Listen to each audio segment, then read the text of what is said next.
আসসালামু আলাইকুম। Lucky cooking house থেকে আপনাদেরকে সবাইকে স্বাগতম। আশা করি সবাই ভালো আছেন। আমিও আপনাদের দোয়ায় ভালো আছি। আজকে আমি রাইস কুকারে কিভাবে সেমাই রান্না করতে হয় এটা আপনাদেরকে দেখাবো। এই দেখুন, যখন আমি এই দুধটা আগেই বসিয়ে দিছিলাম রাইস কুকারে, এখানে আমি 1 লিটারের উপরে দুধ নিয়ে নিছি। তো আমি এখানে কিন্তু কোনো পানি দেইনি। এই দেখুন, দুধটা কিন্তু প্রায় জাল হয়ে একদম সর হয়ে গেছে। তারপর আরও কিছুক্ষণ জাল করব। খালি দুধের সেমাই কতটা ভালো লাগে এটা যারা খেয়ে থাকেন তারাই বুঝতে পারবেন। তো এই যে দেখুন, দুধটা কিন্তু জাল হয়ে গেছে। এই দেখুন কতটা সর পড়ে গেছে। এখানে আমি 2 কাপ চিনি দিয়ে দিব। আর চিনিটা মিষ্টিটা যার যেরকম পছন্দ সেরকম দিয়ে দিবেন। আমার কাছে সেমাইয়ের মধ্যে যদি মিষ্টিটা করা না হয় তাহলে কিন্তু ভালো লাগে না। তো আমি এখানে চিনি দিয়ে দিছি একদম পুরা 2 কাপ দিয়ে তারপরে আমি এই যে এলাচ দারচিনিটা আগে দিয়ে দিছিলাম, স্বাদ মতো লবণ দিয়ে দিছি।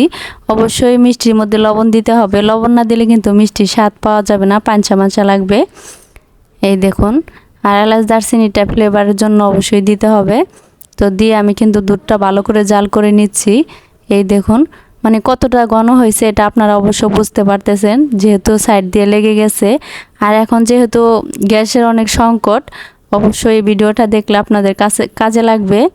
আমি রাইস কুকারে এই সেমাইটা রান্নার কারণ হচ্ছে যে আপনাদেরকে দেখাই, হয়তোবা সেমাই রান্না করতে অনেকটা জাল লাগে, অনেকেই ভাবে যে এত জাল লাগবে, তো আমি কিভাবে সেমাই রান্না করব।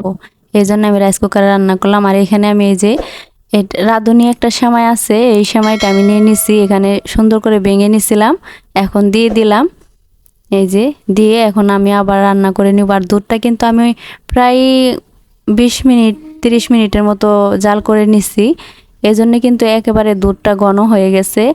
আর এইভাবে সেমাইটা রান্না করে খেয়ে দেখবেন কতটা ভালো লাগে। এখন আমি সেমাইটা দেওয়ার পরে কিশমিশটাও দিয়ে দিলাম। আপনারা চাইলে বাদাম কুচিও দিতে পারেন, পেস্তা বাদাম, কাজু বাদাম। তো বাদামটা আমার কাছে এতটা ভালো লাগে না, দিলে অবশ্য খেতে কিন্তু মন্দ না, খুবই ভালো লাগে, কিন্তু আমার কাছে ভালো লাগে না, সেই জন্য আমি দিইনি। আপনারা অবশ্য যাদের কাছে ভালো লাগে দিয়ে দিবেন। এই দেখুন, সেমাইটা কিন্তু অলরেডি রান্না হয়ে গেছে। আমি নামিয়ে নিব, নামিয়ে আপনাদেরকে পরিবেশন করে দেখাবো।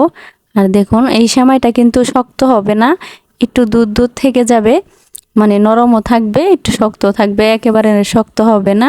এভাবে এতটুকু মানে এরকম মানে ঘন ঘন করে এইভাবে রান্না করে খেয়ে দেখবেন, খুবই ভালো লাগবে। যে সেমাইটা একেবারে শক্ত হয়ে যায় এটা কিন্তু কখনোই খেতে ভালো লাগে না। এই যে আমি একটা মিক্সিং বলে ঢেলে নিচ্ছি।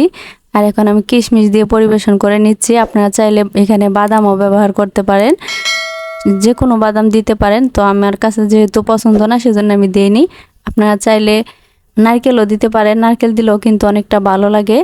তো আমার ঘরে অবশ্য ছিল, কিন্তু আমার ছেলে পছন্দ করে না, সেজন্য আমি দেইনি। এই দেখুন কতটা সুন্দর হয়েছে আর কিরকম হয়েছে আপনারা অবশ্যই বুঝতে পারতেছেন।